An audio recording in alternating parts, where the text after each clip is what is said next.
थे कि क्या इमरजेंसी थी, तो भाई ये इमरजेंसी ये थी। और मान्यवर अगर ये न करते तो सारे घोटालों की फाइलों को गुम करने का एक नया घोटाला रजिस्टर करना पड़ा और इसलिए इमीडिएटली ऑर्डिनेंस लाना पड़ा जो संविधान सम्मत है।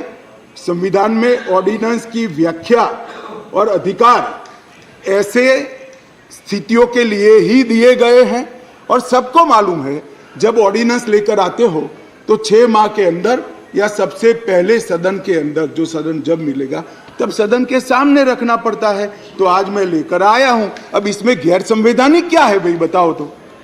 इतनी सारी 5 घंटे से चिल्लाट करते हैं, इसमें गैर संवैधानिक क्या है? क्या प्रीपेड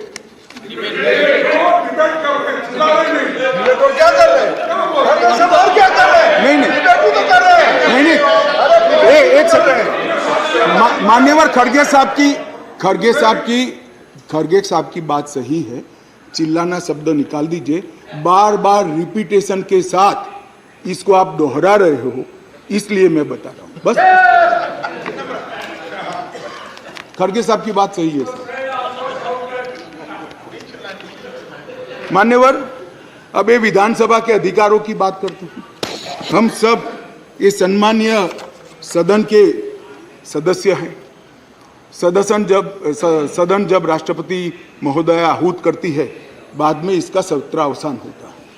ये संविधान की एक बनाई हुई सदन को चलाने की कार्यरीति है।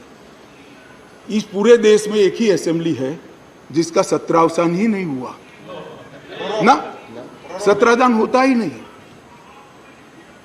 स्पीकर साहब सदन को मुलतवी कर देते और फिर जब बुलाना है, राजनीतिक भाषण करना है, तब सदन को बुलाकर 3 घंटे चलाकर फिर से बंद कर देते। दिल्ली असेंबली ऐसी है जिसका आज तक सत्रावसान ही नहीं हुआ है। मान्यवर आप मुझे बताइए ऐसे चल सकता है? माननीय अध्यक्ष जी, विधानसभा के rules of procedure and conduct of business 1997 के नियम 70 में विधानसभा अध्यक्ष को सदन को स्थगित करने का अधिकार दिया है। ये अधिकार इस तरह से देश के किसी भी असेंबली के स्पीकर ने नहीं उपयोग किया है। मैं इस पर कोई टिप्पणी करना नहीं चाहता। अगर उचित है तो कांग्रेस पार्टी ने जरूर इसका समर्थन करना चाहिए कि भाई विधानसभा को या संसदों को स्थगन कर ही चलाना, कभी सत्रावसान नहीं करना, वो सेशन में ही रहेंगे। अब सेशन में ही रहेंगे तो कानून कैसे बनाओगे? अब कैबिनेट बुला ही नहीं सकते। इसलिए क्या स्थिति है समझिए साहब। 2020 में सत्र की संख्या कितनी हुई दिल्ली के? 1 बजट सत्र। 2021 में कितनी? 1 बजट सत्र। 2022 में कितनी बार सदन बुलाया गया? 1 बार बजट सत्र। 2023 में कितनी बार सदन बुलाया गया? 1 बार बजट सत्र। उसके अलावा असेंबली की जरूरत ही नहीं है। इसके अलावा मान्यवर असेंबली की जरूरत ही नहीं है। ये किस तरह से असेंबली चला रहे हैं मान्यवर? कैबिनेट के अधिकारी की दुहाई दे रहे हैं। 2022 में 6 कैबिनेट बैठक सिर्फ हुई है, 1 साल में सिर्फ 6। इसमें से 3 बजट रिलेटेड है और 3 एक बिजली कंपनी को सहायता करने के लिए बुलाई गई, बाकी एक भी कैबिनेट नहीं बुलाई। मान्यवर 2023 में सिर्फ 2 ही कैबिनेट बुलाई गई और दोनों बजट के कामकाज के लिए बुलाई। अब आप क्या भैया कैबिनेट का दुहाई देते हो, क्या अधिकार का दुहाई देते हो? ना कैबिनेट मिलती है, ना सदन मिलता है और हमें डेमोक्रेसी पढ़ाते हो भाई। ऐसा कभी नहीं होता भाई। ये जो कहते हैं ना कि क्या विशेष हुआ था, इसलिए मैं समझाता हूं मान्यवर क्या विशेष। मान्यवर IRTS, AIIMS, Delhi metro, IIT Delhi, UR जैसे ढेर सारे योजनाओं का क्लियरेंस न मिलने के कारण ये इंस्टीट्यूशन और ये डेवलपमेंटल काम दिल्ली की जनता को नहीं मिल पा रहे हैं। वो राजनीतिक रूप से रोक कर बैठे। 5G टेक्नोलॉजी लाने का रास्ता मोदी जी सुगम करना चाहते थे। हमारे अश्विनी भाई बार बार पत्र लिखते हैं। 2016 से झगड़ा चल रहा है मगर इस पर कार्यवाही नहीं करी और ट्रांसफर पोस्टिंग के लिए इनको सुप्रीम कोर्ट में जाने का समय है, मगर 5G टेक्नोलॉजी को इंस्टॉल करने के लिए जो सहायता चाहिए भारत सरकार को वो करने का समय नहीं है। माननीय अध्यक्ष जी, मैं इसलिए कहता हूं कि कुछ परिस्थितियां ऐसी होती है जिसको अलग दृष्टिकोण से देखना पड़ता है। दिल्ली के अंदर 91 से 2015 तक यही व्यवस्था, इसी तरह से ट्रांसफर पोस्टिंग होती थी मान्यवर, और कोई कानून या कोई नियम बनाने की जरूरत नहीं पड़ती। मान्यवर, मैं फिर से एक बार सदन का ध्यान आकृष्ट करना चाहता हूं।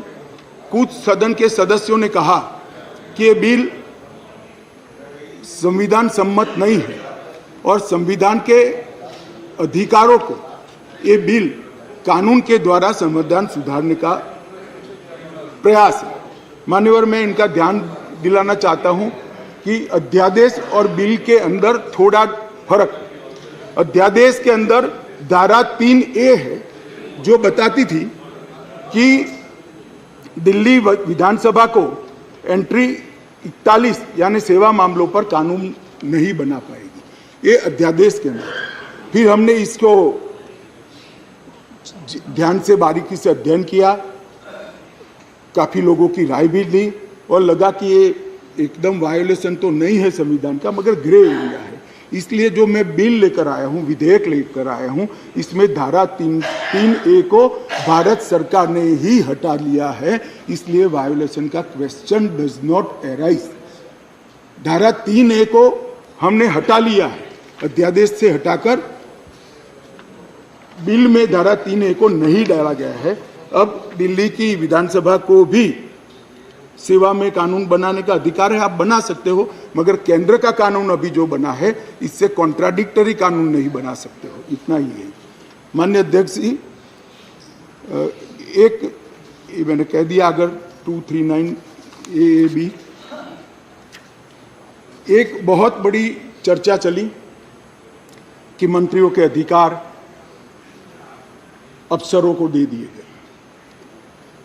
कैबिनेट के अंदर अफसर कैबिनेट नोट भेजेंगे। तो माननीय अध्यक्ष जी, मैं तो 2 सरकारों में रहा हूँ, गुजरात सरकार में रहा हूँ और अभी मोदी जी के नेतृत्व में भारत सरकार में काम किया। कभी मैंने as a minister cabinet note sign नहीं किया, फाइल साइन की है, मगर कैबिनेट नोट तो सेक्रेटरी ही भेजते हैं। शायद आप लोगों के राज्य में मंत्री की सिग्नेचर से जाती है तो मुझे मालूम नहीं है। अगर कोई ऐसा दूसरा राज्य है तो भी बताना चाहिए सदन को। माननीय अध्यक्ष जी, मैं खंडवार जवाब देना नहीं चाहता, इतना ही कहना चाहता हूं कि 45A 45(1) को जो उद्धृत कर सब लोग बोल रहे थे, इसमें मैं इतना ही कहना चाहता हूं कि इसमें दिए गए सारे प्रावधान ट्रांजैक्शन ऑफ बिजनेस रूल 1993 में पहले से मौजूद है, 93 से है, जो कांग्रेस पार्टी लेकर आई है। हम कुछ नया नहीं लाए, मगर वो रूल्स को मानते नहीं थे, इसलिए रूल्स को एक्ट का हिस्सा बनाया गया है।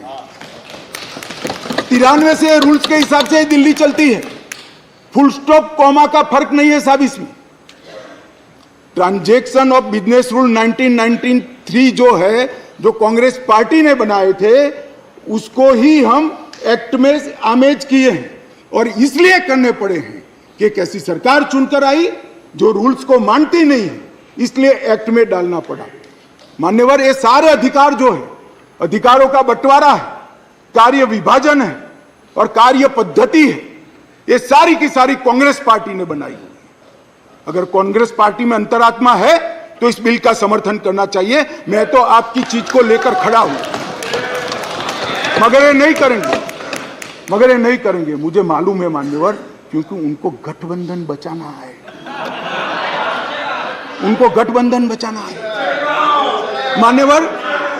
मान्यवर, मैं आपको बताना चाहता हूं, ये आप पार्टी का जन्म ही कांग्रेस का विरोध कर हुआ।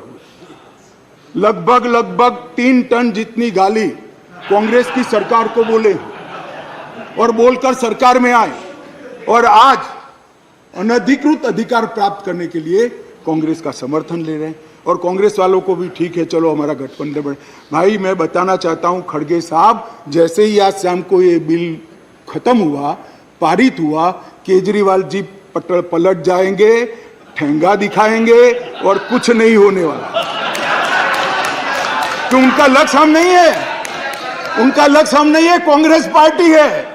जरा इनका चुनावी इतिहास देखिए, उनका लक्ष्य आप हो, वो आपको नहीं छोड़ेंगे। खैर वो आपको देखना है। और माननीय अध्यक्ष जी, ये सारे लोग सिद्धांतों की मुझे दुहाई दे रहे थे। मैं पूछना चाहता हूं, तृणमूल कांग्रेस और कम्युनिस्ट पार्टी आज एक मंच पर है, किस सिद्धांत के तहत है? जरा बताइए तो मुझे, किस सिद्धांत के तहत है? पूरा